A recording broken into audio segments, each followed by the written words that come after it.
So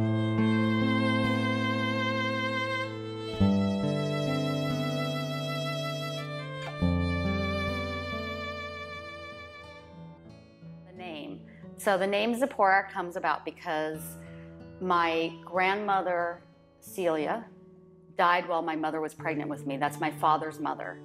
And her Hebrew name was Zippora. Zippora was Moses' wife, and it means little bird in Hebrew. And so my mother loved her Hebrew name and decided to Americanize it and make it Zippora instead of Zippora. My grandmother Gloria, so this is my mother's mother. So my grandmother Gloria actually was a dancer, a child star in vaudeville. So the story goes that her sister Priscilla had polio. And so it was Gloria's job to take Priscilla to ballet lessons because the doctor prescribed ballet for Priscilla's legs to help her with the polio. But Priscilla would refuse to get up and dance or move or do anything. And so lesson after lesson, the teacher would be frustrated, and then she looked over and she saw Gloria tapping her feet to the music. And she said, "Oh, you look like you would like to dance." So my grandmother got up and she kicked her leg way over her head, and the teacher exclaimed, "You're the dancer." And so from there on, Gloria became the dancer in the family. So Gloria went on to be a dancer, and by the age of 16, she was dancing in a solo act in vaudeville. She was signed by the William Morris Agency. And actually the story goes that my grandfather Jack was an usher and would follow her around and fell in love with her and sneak into the parties and pretend that he was more important than he was, and he romanced her, and they got married and started their family. My mother is the second eldest. She had an act that she would do with her daughters, and they became performers together, and they would do charity events for war vets who would come home and be in hospitals. They would go and they would dance for them. So my mother started dancing at a very young age with my grandmother. And my grandmother would go on for the rest of her life. She was actually a performer. She would choreograph shows and always dancing, always dancing. My mother was brought up in a very strict, disciplined home. And so she didn't like that. So she did not bring us up where she made an effort not to impose her desires and wishes on her children. And so when she asked my sisters and I if we wanted to dance, there was really no pressure. At that point, I didn't really know that I had a history of dance in the family, that my grandmother and my mother had been dancers. But my older sister said yes, so I said yes. So I would say the influence that my grandmother had on me came through my mother as the family lineage of dance at an early age. But it wasn't imposed on me. It became something that was my decision. In the first 2 years of ballet, kind of boring. After the second year, I actually asked my mother if it was okay if I quit, because I just felt like I was bored. I was watching the clock. I didn't really get it. And she said, yes, you can quit, but you have to finish the year that she paid for. So what happened is the third year of ballet, you got to go in the bigger studio and you got to train with the teacher named Sheila. And my mom was always late picking us up. So I used to go to the window and I would watch Sheila's class, teaching the older girls. Something was happening in that studio. They were interested, they were moving, something magical was happening. And it was so interesting and engaging to me as a viewer, as well as what I saw them doing in the studio, that I decided, I think I'm gonna hang in here and try to get to the third year, which I did. And of course, that's when my life changed with dance, because training with this particular teacher, Sheila. I was not happy at home. My parents were divorced. My mother's boyfriend had moved in with us. And he wasn't altogether terrible. There were great things about him. He was very supportive of my dance. He was very supportive of my straight A report card. But he had a temper. And I could have one also. And I didn't like being told what to do by somebody who was not my father, especially when I thought he shouldn't be telling me what to do and running the household. And so I would voice it, and he was physically abusive to me. It was his way of having control over me and the household, and I was the vocal one in the family. And so I never wanted to be at home. I only wanted to be in the ballet studio, because the ballet studio was where I felt a sense of good about myself and about life. And so it's not that I was running away from my life, but I was finding my life and who I was and who I liked who I was and who I was becoming in the dance studio. After a year of working so hard in the studio, when I went back to New York at 15 years old, I was different. I also had grown a lot. I went from 4'11" to 5'3" that year. And taking 4 classes a day, my legs got so much stronger. I think also something changed within me and my spirit because of the physical abuse that I was going through. I think I became more determined to find my life and to figure out what that was, so I had a way out of the house. And so as dancing all of a sudden became a reality for me, a possibility, because I felt myself and my talent a little bit more, that maybe this could be something that was there for me. Gave me a confidence. So I went back to New York. I was different, and they noticed that.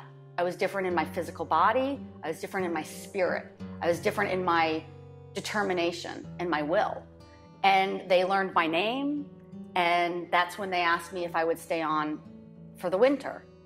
George Balanchine, I remember the first time I saw him, he was walking down the hall, and I always thought that George Balanchine was Lincoln Kirstein when I saw him, because Lincoln Kirstein, he's the man who brought George Balanchine to America.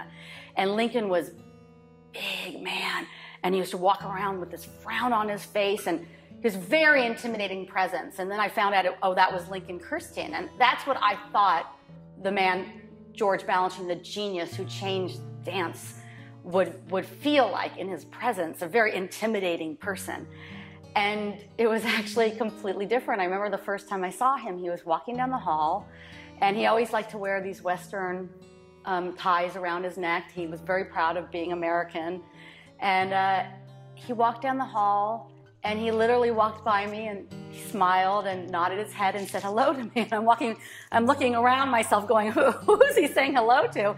And he walked by, and I sort of just watched him go by, and I was like, why did he say hello to me? I mean, he was so genuinely there and present and looked at you in the eye and made you feel like, in one look, he saw you, and he saw that you had something that was interesting and he was interested in.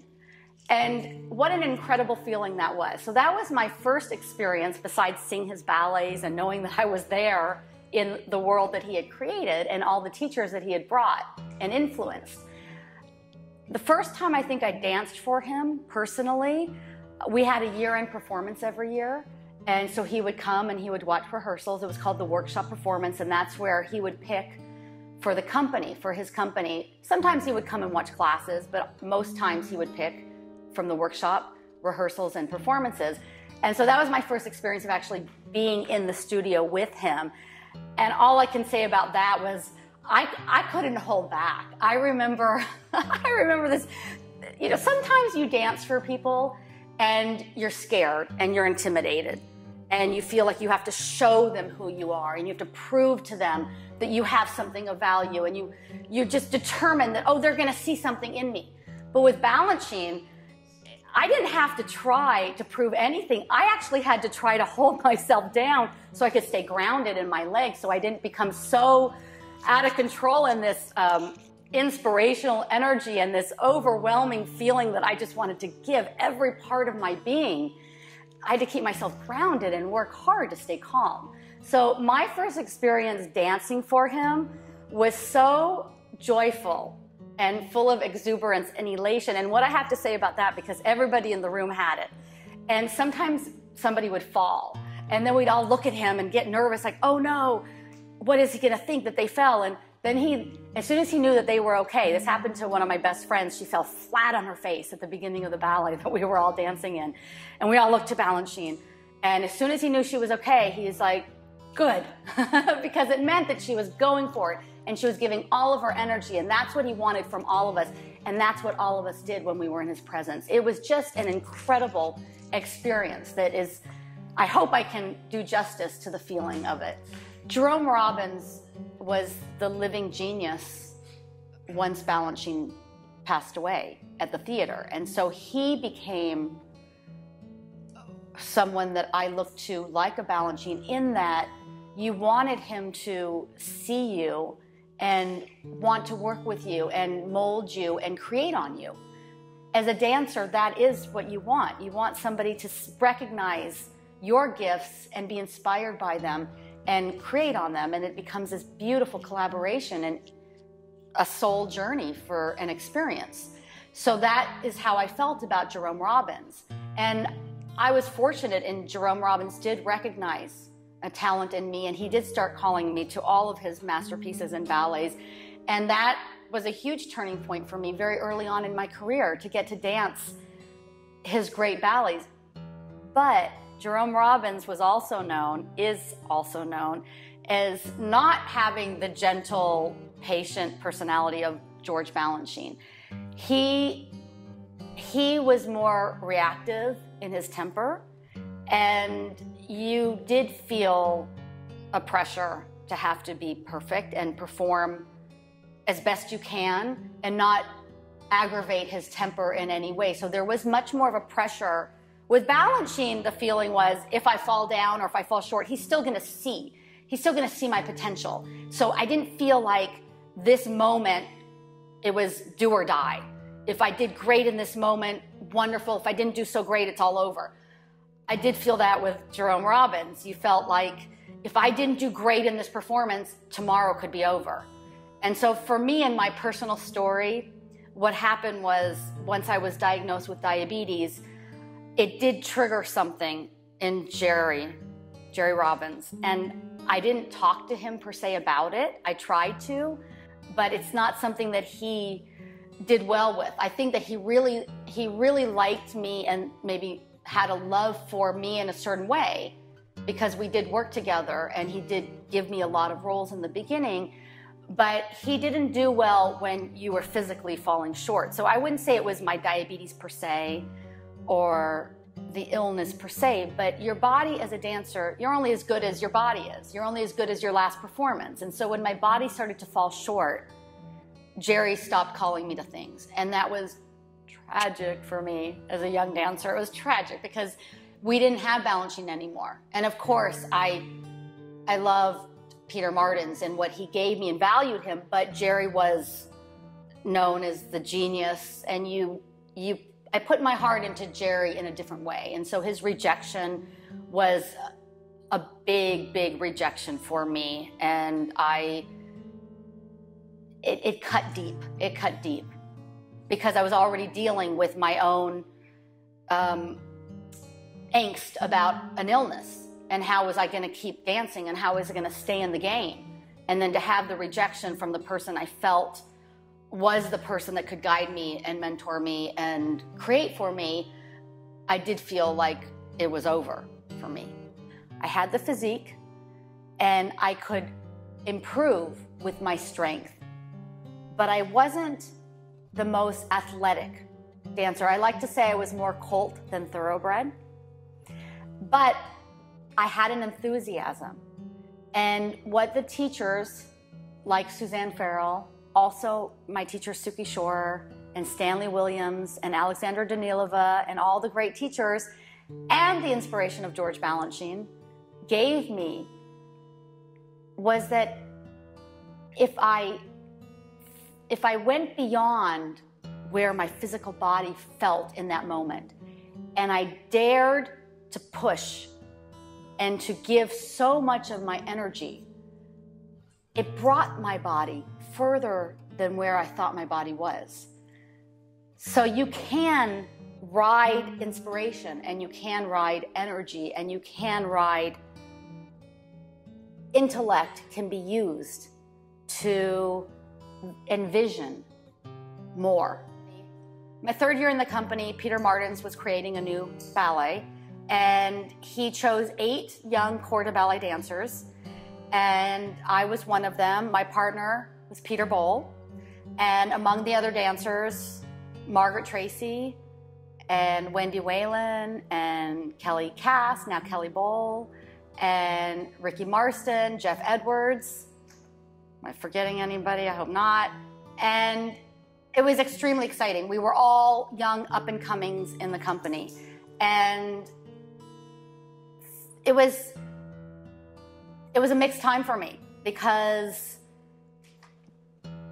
that's the greatest honor, is to have the choreographer create on you and see something in you that they want to develop and something that has inspired them about you.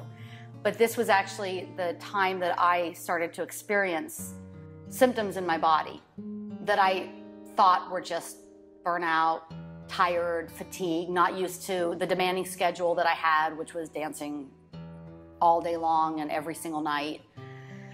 And that was, unfortunately, when I received the diagnosis that I was a diabetic, was right during the time of this amazing experience in my life of being singled out to have a ballet created on me, be one of the people that it's created. So a very mixed time for me.